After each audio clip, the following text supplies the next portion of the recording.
ازيكم؟ النهاردة هنعمل مع بعض كيكة الزبادي بجوز الهند من أطعم الكيكات. بجد كيكة خطيرة وكيكة طيبة جدا، بتفكرنا بالأجداد والأمهات وأيام زمان. كيكة من التراث، مكوناتها كلها متوفرة في البيت. يلا نشوف هنعملها ازاي.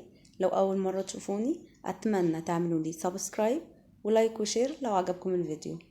أنا عندي هنا 3 بيضات كبار أو 4 متوسطين، هنزل عليهم بالفانيليا بتاعتي واخفقهم لحد ما يتضاعف حجمهم ويعملوا فوم.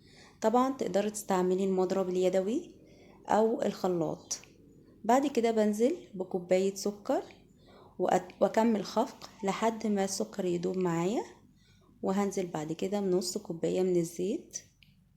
ممكن نزود زبدة على زيت، وممكن زيت بس زي ما تحبوا. وبعد كده بفضل اضرب شوية طبعا لحد ما المكونات تدوب معايا.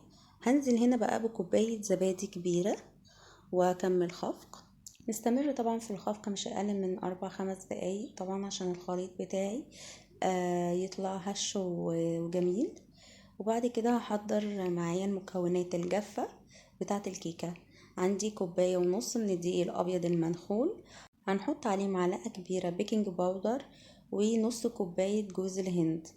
طبعا الكيكة دي معروفة ان هي بتبقى خطيرة بجوز الهند، بس برضو نقدر نستغنى عن جوز الهند ونحط بداله ربع كوباية دقيق. هنزل بالخليط بالتدريج على خليط البيض علشان اقلبه واتأكد انه امتزج كويس.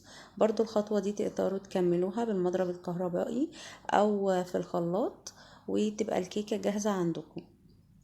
هنزل بقى بالكيكة في صينية مدهونة زيت او زبدة ومرشوشة دقيق علشان الكيكة بتاعتي ما تلزقش واعرف اطلعها بسهولة.